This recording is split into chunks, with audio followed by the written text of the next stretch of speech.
안녕하세요. 생생한 현장감과 깊이 있는 분석을 더한 이 시각 뉴스 마포스퀘어의 문희정입니다.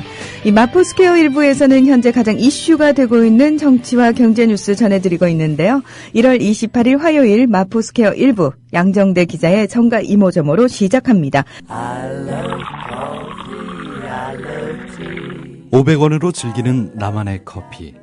원두 쇼핑몰 헝그리 커피.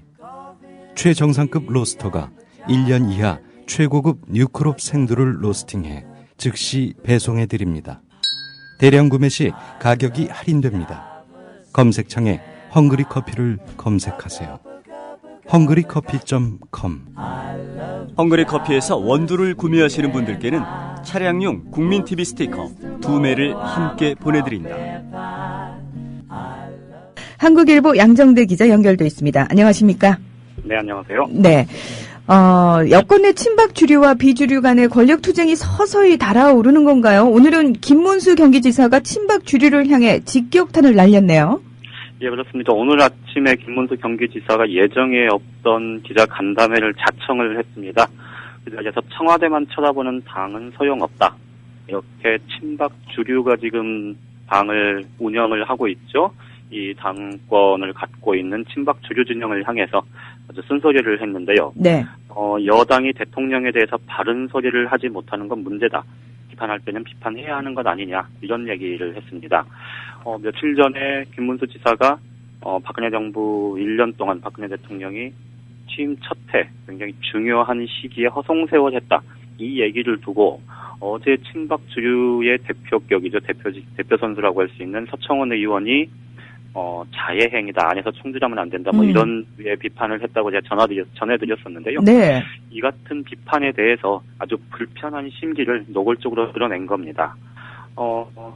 김문수 지사는 당청은 분리돼 독립적으로 있어야 한다. 그리고 박 대통령보다 먼저인 1994년에 내가 민주자유당에 입당을 했고 단 한 번도 탈당을 하거나 해당 행위를 한 적이 없다. 내가 제일 고참인데 나보고 어쩌고저쩌고 하는 사람들은 건망증 아니냐 이런 얘기도 했다. 그러니까 친박 주류 쪽에서 자신의 비판에 대해서 이러쿵저러쿵 얘기하는 것은 결국은 당내 비판의 목소리를 아예 없애자는 얘기냐 이런 불편한 심기와 함께 박근혜 대통령을 향해서도 사실상 직격탄을 날렸다 이렇게 볼 수 있는데요. 네. 박근혜 대통령은 자신보다 4년 늦었죠. 1998년인가요?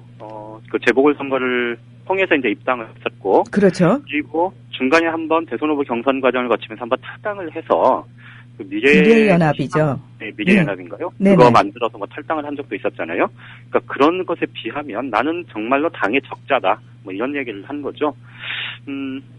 말씀드렸듯이 지금 서청원 의원이든 또 어제 정우택 최고위원이든 이 친박 주류 진영에서는 최근 들어서 좀 비주류 쪽에서 이런저런 현안들을 두고 좀 비판의 목소리가 나오는 것에 대해서 아주 적극적으로 당에 해당 행위를 하는 것이다 이렇게 반박을 하고 있는데요. 그 부분에 대해서 김문수 지사가 오늘 정색을 하고 다시 한번 또 반격에 나선 거다 이렇게 볼 수 있을 것 같습니다.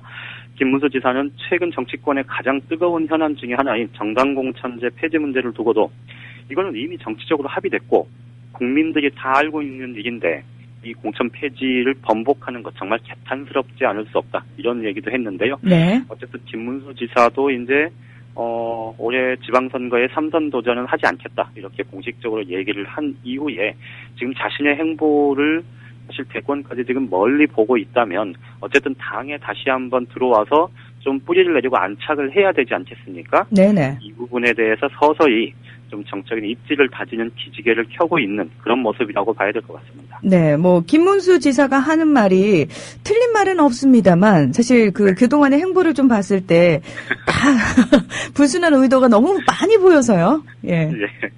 자, 이번에 김무성 의원 얘기를 좀 해봐야 될 것 같습니다. 예, 어제 서청원 의원한테 이제 크게 한 방을 맞았는데, 두 분 다 모른 척, 자신을 겨냥한 얘기는 아닐 거라고 생각을 한다라는 식으로, 또는 나는 당신을 겨냥하지 않았다, 이런 식으로 얘기를 하고는 있습니다만, 당권 도전 의사를 밝혔죠. 이번에는 통일 문제를 두고 내건 모임을 발족시킨다고요? 예, 그렇습니다. 11일 날 통일 경제교실, 이런 이름의 이제 모임을 정식으로 발족을 시킬 예정인데요. 작년에 역사교실 만들었었죠. 네. 워낙 뭐 말도 많고 탈도 많고 특히나 역사교실 이렇게 발족과 때를 전후해서 이게 뭐 우연인지 뭐 의도된 것인지는 모르겠습니다만은 어쨌든 교학사 역사교과서 파문이 굉장히 우리 사회를 뜨겁게 달궜고요. 어떻게 보면 보수 진영의 그 정치권 내 새누리당 내에 좀 진지 역할을 했던 게 이제 역사교실이라고 할 수 있을 텐데요. 네. 이 역사교실의 모임은 일단 이제 활동은 일단락이 됐고요. 지금 이번에 이제 통일 문제를 두고 의원들을 좀 규합을 해서 새로운 지금 이제 모임체를 만드는 겁니다. 지금 현재 그 김무성 의원이 지금 추진을 하고 지금 이제 공식적으로 국회 연구단체로 발족을 한 게 퓨처 라이프 포럼이라고 했는데요. 이게 이제 우리나라 그 고령사회, 저출산 문제 이런 것들을 적극적으로 연구하는 그런 연구 모임도 지금 하나 만들었는데요.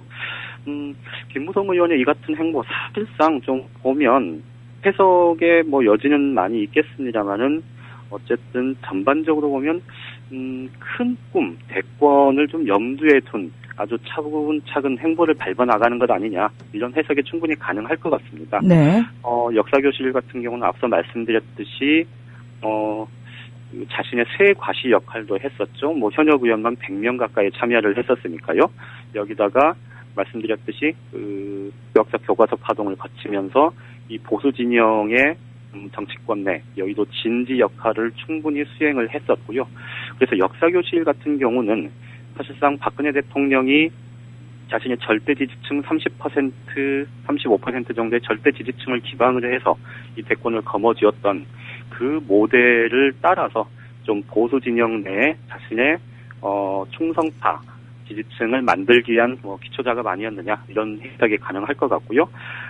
지금 앞서 말씀드렸던 퓨처 라이프 모임이나 또 다음 이제 11일부터 운영이 될 통일 경제교실, 이 통일 문제를 다루는 이 두 가지 모임은 우리 사회의 사실 국가적인 아젠다와 관련이 있지 않습니까? 네. 그러니까 결국은 좀 큰 그림을 그리면서 하나씩 지금 차분히 준비해 나가고 있는 이런 모습이다. 이렇게 해석을 할 수 있을 것 같고요. 근데 양 기자님 그 왜 역사교실을 꾸릴 때만 해도요. 그때는 네네. 이제 서청원이라는 대항마가 아직 원내로 들어오지 않을 때여서 정말 네네. 많은 분들이 이제 의원님들이 모이시지 않으셨습니까? 근데 네네. 지금은 이제 상황이 조금 달라졌단 말이죠. 그렇죠. 과연 이제 뭐 의원들도 각자 줄서기를 할 테고 자리 찾기를 네네. 할 텐데 과연 어느 정도의 효과를 거둘 수 있을지는 조금 지켜봐야 되지 않을까라는 생각도 드는데요. 그렇습니다. 이제 그 부분을 좀 설명을 드려야 될 것 같은데요. 네. 말씀하셨듯이 지금 서청원이라는 이제 당권의 유력 주자가 이제 어제 사실상 뭐 출마를 기정사실화하면서 이 대항마가 이제 친박 주류 진영에서 나타난 상황 아닙니까? 네네. 이렇게 되면 김무성 의원에 대한 이 새누리당 내부의 움직임도 이제 분명히 이 친박 주류와 비주류 사이에 좀 줄타기를 하는 의원들도 굉장히 많아지면서 어떻게 보면 전반적으로 이제 서서히 이 권력 지도가 좀 명확하게 그려지는 그런 계기가 될 수 있을 것 같습니다. 이게 이제 11일 날 발족할 통일경제교실, 여기에 어느 범위의 의원들이 얼만큼 참여하느냐, 이거를 이제 보는 게 한 가지 관전 포인트가 될 것 같은데요. 네. 어제 서청원 의원이 당권에 도전하는 사람, 이 대권 꿈을 꾸는 사람이면 안 된다, 이런 얘기를 하면서 이게 이제 김무성 의원을 겨냥한 얘기다, 이런 해석들이 나왔다는 말씀을 전해드렸는데요. 네네. 이게 결국은 지금 현재 뭐 김문수 지사는 뭐 아주 즉각적인 반응을 내놓은 반면에 김무성 의원은 뭐 그거에 대해서 묵묵부답 얘기를 안 하면서 내 갈 길 가겠다, 뭐 이런 이제 유의 그 스탠스를 취하고 있는데요. 어쨌든 김무성 의원은 현재 당내 어쨌든 명확한 자기 기반이 좀 어느 정도 갖춰진 상태고, 김문수 지사는 8년간 경기도에 나가 있었기 때문에 그 부분에 있어서는 아무래도 좀 더 약하고, 이런 차이 때문에 이제 반응도 좀 달리 나온 거라고 봐야 될 것 같은데요. 어쨌든 전반적으로 보면 주류와 비주류 간에 실제로 5월 원내대표 경선 그리고 8월 전당대회, 이 큰 그림들을 그리면서 좀 지금까지는 뭐 박근혜 대통령 일방 통행에, 이 청와대 일방 통행에 새누리당 내에서 뭐 이런저런 좀 움직임이 거의 없었던 것에 비하면 좀 더 움직임들이 하나씩 좀 활발해지지 않을까 하는 그런 전망이 가능할 것 같습니다. 네, 그 일환이라고 좀 할 수 있을까요? 왜 박근혜 대통령이 사실상 현옥석 경제부총리에 대한 경질을 거부하지 않았습니까? 네네. 새누리당 내에서도 비판론이 꽤 거세 보이더라고요. 그렇습니다. 이번에는 조금 이전과는 또 양상이 또 다른 모습들이 좀 보이는데요.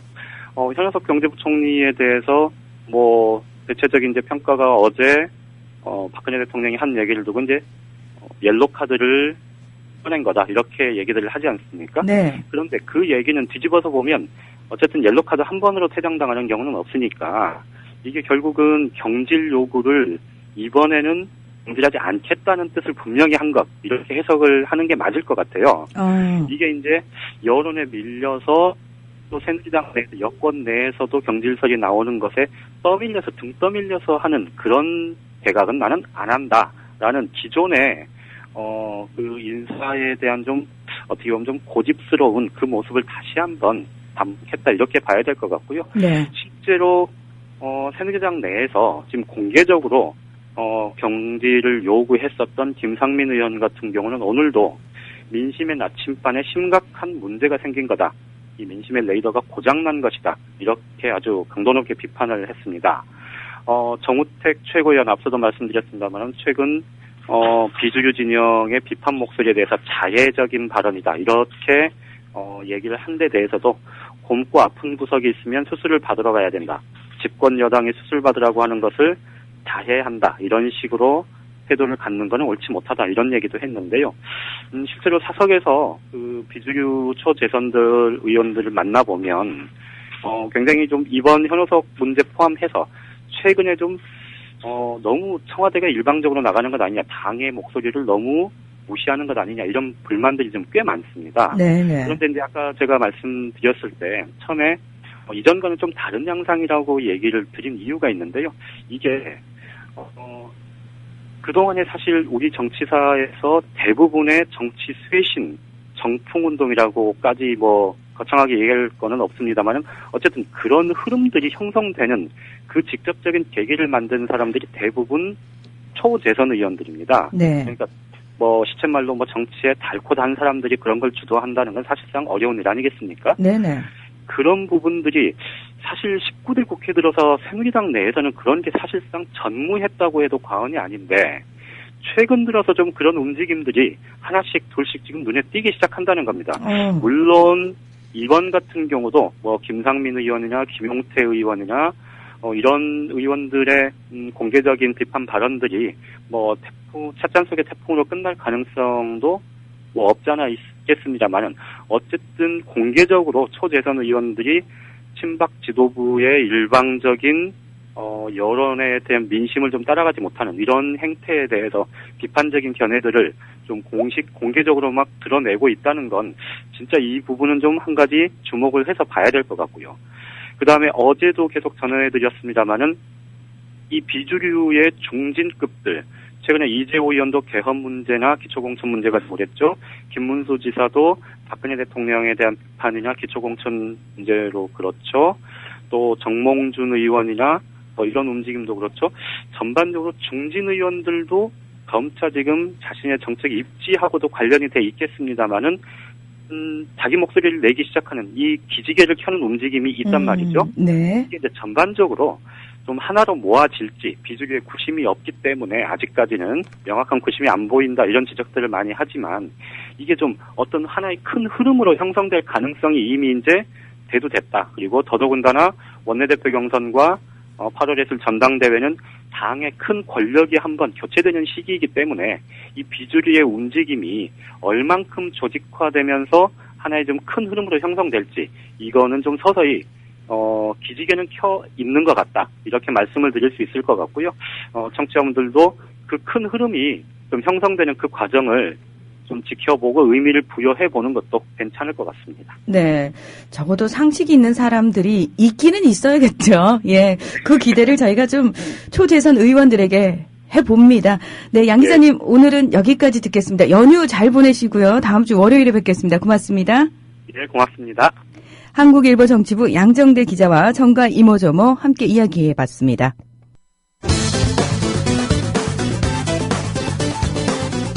23일 오후 국회에서 열린 정무위원회 전체 회의, 정호준 민주당 의원과 최수현 금융감독원장 사이의 일문일답. 2차 피해가 없다 이런 말씀을 지금 계속 하시는데 정말로 2차 피해 가능성이 없다고 단언할 수 있습니까? 네, 할 수 있습니다. 이게 검찰이 불법 사금융 업체를 이렇게 조사하면서 이게 드러났더라고요. 그래서 이 검찰의 손이 미치지 못한 다른 어떤 불법 업체에게도 가지 않았으리란 법이 또 없고 보이스 피싱이나 스미싱 뭐 이런 피해 사례들이 많은데 이게 이것을 통해서 되지 않았으리라는 법이 또 없지 않습니까, 사실은. 검찰에서 3번 더 그리고 이제 법무부 차관까지 그 유출된 사실이 없다고 분명히 그 확인을 했습니다. USB에 이미 담아서 갖고 왔는데 그 USB를 한 업체만 줬을 리도 없을 그렇습니다. 것 같고. 그 USB를 다른 데서 썼으면은 흔적이 남는다 그럽니다. 그것까지 조사해도 문제없어 자신을 가지고서 검찰에서 발표한 바 있음을 그 말씀을 드립니다. 김영환 민주당 의원과 류찬우 금융감독원 실장의 일문일답. 박 차장이 대출 광고업자 조 씨에게 1,650만 원을 받고 고객 정보에 몇만 건을 줬습니까? 박시우 차장이 3개 카드사에서 빼낸 정보 중에서 농협 NH 농협 카드와 KB 국민 카드로부터 빼낸 자료 약 8천여만 건은 바로 그 다음에 대출 광고업자인 조민재 씨에게 전달이 됐고 그 중에서 100만여 건이 대출 모집인에게 전달됐고 대출 광고업자가 대출 모집인 이 씨한테 100만 건 줬습니다. 그리고 얼마 받았냐면 2,300만 원 받았죠. 8천만 건을 받아가지고 100만 건을 2,300만 원 주고 팔고 1년 동안 그대로 가지고 있었다. 이 말을 믿을 수가 없다고 생각합니다. 정보 유출이 이것밖에 없었다는 말에 대해서도 이해할 수가 없고 이게 납득이 가지 않는 수사 결과이고요. 결국 국회 정무위원장 김정훈 새누리당 의원이 카드 회사 임원들에게 한마디 하는데 관리 소홀로 인해 가지고 수많은 국민들이 이렇게 그 피해를 받았는데 2차 피해가 없기 때문에 우리는 가만히 있어도 된답니까? 참고로 옥션에 정보 유출됐을 때 그 1인당 위자료 20만 원씩 다 피해금 다 지급이 됐어요. 이런 사건이 터졌는데 그냥 재산상 손해가 발생이 없기 때문에 그냥 미안합니다 하고 정보 유출됐습니다. 땡! 끝이요.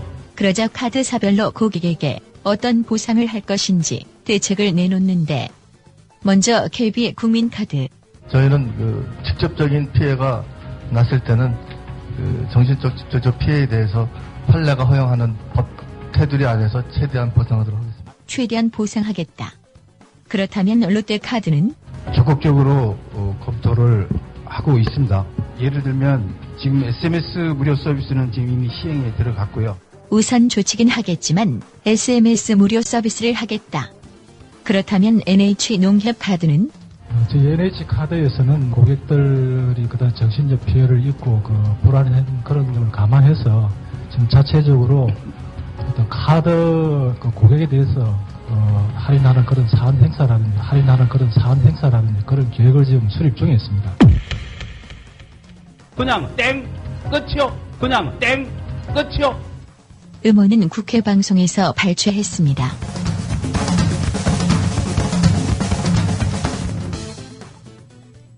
네, 여러분께서는 국민TV 라디오 마포스퀘어 일부 문희정과 함께하고 계십니다. 오늘의 경제 뉴스 들어보겠습니다. 김광수 경제연구소의 길경식 연구이사 연결돼 있습니다. 이사님 안녕하세요. 네, 안녕하세요. 예. 자, 오늘은 현대 기아차 얘기를 좀 해봐야 될 것 같습니다. 2013년도에 미국 등 해외 부문에서 영업이익이 조금 주춤하다 기사 몇 번 나왔었던 걸로 기억이 되는데요. 이 현대 기아차에서 수직 계열화를 통해서 수익성을 지켜나가겠다고 얘기를 했습니다. 사실 얘기가 좀 어렵습니다. 이 수직 계열화라는 거 어떤 건가요? 일단 이 수직 계열화라는 뜻은 원재료부터 부품, 모듈, 물류까지 모 회사가 이제 계열사를 다 거느리면서 어떤 효율성을 좀 높이고 가격 경쟁력을 강화하는 어떤 그런 그 경영의 방식이라고 해야 될까요? 그런 거라고 할 수 있는데, 이 현대자동차 그룹 같은 경우에는 지금 자동차 강판을 생산하는 현대제철, 부품 모듈을 만드는 현대모비스, 그리고 물류 수송업체인 현대글로비스 등 계열사를 거느리고 있는데요. 이렇게 그 모 회사가 제품의 생산에 필요한 그 여러 가지 부분들을 계열사로 거느리고 있으면 아무래도 안정적으로 저렴한 가격으로 그 부품이나 그런 것들을 공급받을 수 있다는 이점이 있을 수 있는데요. 네네. 이게 지금 일단 말이 좋아서 수직 계열화지 어떻게 보면 대기업의 그 좀 무분별한 확장, 문어발 확장 그것하고 조금 비슷한 면이 있거든요. 물론 그 원래 모 회사가 가지고 있는 사업하고 연관성이 있는 사업들 부분에서만 확장을 한다라는 면이 예전에 그 뭐 90년대 대기업들이 확장했던 문어발식 확장하고 조금 다른 면이 있긴 하지만. 근데 왜 원래 그 중소기업이라든지 소위 말해서 이제 하청업체라고 표현을 하죠. 예, 그 작은 기업들이 말 그대로 담당을 하고 있던 부분들을 대기업이 그 부분까지 우리가 하겠다라고 하면은 가장 크게 타격을 받게 되지 않습니까? 일단은 그런 부분들에서도 문제가 생길 수가 있고요. 지금 글로벌하게 보면 자동차 그 그룹 중에 이런 수직 계열화를 하고 있는 그 자동차 그룹은 현대기아 자동차밖에 없습니다. 그래서 한국에서는 이게 뭐 새로운 경영 방식인 것처럼 일단 이야기를 하고는 있는데 이게 정말 어떤 결과들을 그 초래할지에 대해서는 조금 더 지켜볼 필요가 있을 것 같아요. 일단은 뭐 현대차에서는 이 수직 계열화가 본인들의 어떤 수익성 같은 걸 향상시켜 줄 것이고 본격적으로 이제 올해서부터 이 수직 계열화가 그 본격적으로 완성을 돼서 제대로 된 그 수익성을 개선해준 효과를 볼 수 있을 것이다라고 이야기를 하고 있는데요. 그 전에 일단 이 현대자동차가 그 지금 예전에 비해서 굉장히 좀 급격하게 글로벌하게 좀 성장을 하게 됐는데 그 이야기에 대해서 간단하게 먼저 좀 말씀을 드리고 넘어갈게요. 현대자동차 같은 경우에는 그 이전에도 물론 수출이나 이런 것들을 많이 하긴 했었지만 글로벌하게 급성장하게 된 것은 2011년도 이후입니다. 2011년도에 어떤 일이 있었냐면 일본에서 동일본 대지진이 있었고 태국에서 대홍수로 인해서 이 일본 자동차 업체들이 글로벌하게 어떤 가지고 있던 공급망에 큰 타격을 입게 됩니다. 또 이때 또 동시에 미국에서는 도요타 자동차가 이제 엔진 결함에 의한 급발진 사고로 제소를 당하면서 이게 굉장히 좀 이슈가 많이 됐었어요. 그래서 일본 차에 대한 공급도 힘들어지는데 그 소비자 측면에서 이런 급발진 사고에 의한 제소를 당하면서 일본 차가 미국 시장을 비롯해서 글로벌 시장에서 굉장히 좀 주춤한 틈을 타서 그 이제 비슷하지만 조금 저렴한 약간 급이 아래 정도의 이렇게 머무르고 있는 현대자동차가 그 틈을 좀 잘 비집고 들어간 것 같아요. 그래서 이때 2011년도 이후서부터 시장 점유율을 빠르게 늘려갔고, 물론 현대자동차가 그 전서부터 여러 가지로 뭐 준비했었던 디자인이라든가 품질, 뭐 기술 경쟁력들도 물론 어느 정도 갖춰졌기 때문에 이런 틈새를 파고드는 면들도 물론 있었을 것으로 생각이 됩니다. 어쨌든 그러다가 2013년도 초반에 일본에서 이제 아베 정권이 들어서면서 일본이 이제 아베노믹스라는 것을 이제 미국이나 유럽처럼 무기한 양적 통화 확대책을 실시하겠다라고 이제 선포를 하면서 엔화가 75엔대 정도의 엔고가 계속 이어지던 것이 100엔대까지 급격하게 이제 떨어지면서 일본에 있는 수출 업체들이 굉장히 좀 탄력을 받게 됩니다. 그러면서 이때 아마 일본 수출 업체 중에 가장 큰 수익을 본 게 도요타 자동차일 겁니다. 그래서 이렇게 도요타 자동차가 다시 매출, 영업이익 등이 증가하게 되자 반사적으로 2013년도에 현대기아 자동차의 특히 이제 북미를 중심으로 한 시장 점유율, 영업이익 같은 것이 좀 급격하게 줄어들게 됐거든요. 그럼 말 그대로 반사 이익이 이제 사라진 거죠? 좀 그런 우려를 하고 있어요. 왜냐하면 물론 이제 현대 기아 자동차도 여러 가지 나름대로 기술 경쟁력 디자인 또 마케팅 같은 분야에서도 여러 가지로 노력을 해온 것은 사실이지만 실제적으로 일본 자동차하고 같은 이렇게 선상에 놓고 비교를 하기엔 아직 조금 부족한 것이 아니냐라는 우려가 계속 있거든요. 어쨌든 이렇게 좀 우려의 목소리가 있는 가운데서 이제 현대 기아차에서는 이 수직 계열화를 통해서 경쟁력을 강화해 나가겠다라고 이야기를 하고 있는데 실제적으로 이 수직 계열화라는 것을 통해서 정말로 경쟁력을 가질 수 있느냐도 의문일 뿐더러 이 수직 계열화를 통해서 경쟁력을 가진다고 해도 또 다른 문제점이 좀 아직 남아 있는데요. 일단은 이 수직 계열화가 과연 현대 기아 자동차가 경쟁력을 갖는 데 도움을 줄 것인가에 대해서는 왜 좀 의구심을 갖냐면 이번에 현대 자동차에서 이제 신차가 새로 나왔습니다.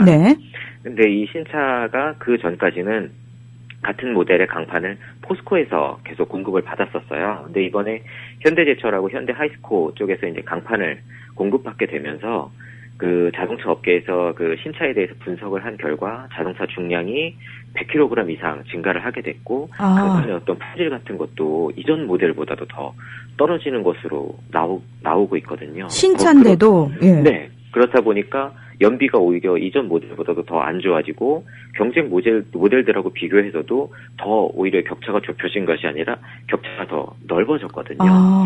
근데 현대 그 기아 자동차에서 이 이제 수직 계열화라는 걸 하기 위해서 현대 하이스코에서 강판을 공급받는다라고 이야기하지만 실제적으로 이 현대 하이스코의 그 최대 주주가 결국엔 이제 현대 그 자동차 그룹의 오너이다 보니까 아무래도 자기 식구 밀어주기 혹은 자기 회사에게 일감 몰아주기식의 그 행태가 그대로 이어지고 있다라는 거죠. 네네. 그러니까 이 수직 계열화가 말이 좋아서 어떤 효율성이나 가격 경쟁력 등의 이제 이야기로 포장이 되고 있지만 결국 그 안에서는 그 자기 계열사 몰아주기, 일감 몰아주기에 구태에 의한 그런 어떤 비효율성들이 계속 발생을 하고 있기 때문에 이 수직 계열화라는 것이 정말로 글로벌한 경쟁력을 갖기 위한 대책인가라는 것에 대해서 의구심이 들고 만약에 뭐 그런 모든 것들에도 불구하고 이 수직 계열화라는 것이 경쟁력을 가진다고 해도 이것이 또 가지고 있는 어떤 그 사회적인 비용이 굉장히 큽니다. 일단은 현대 글로비스에 대해서는 뭐 워낙 말들이 많았는데요.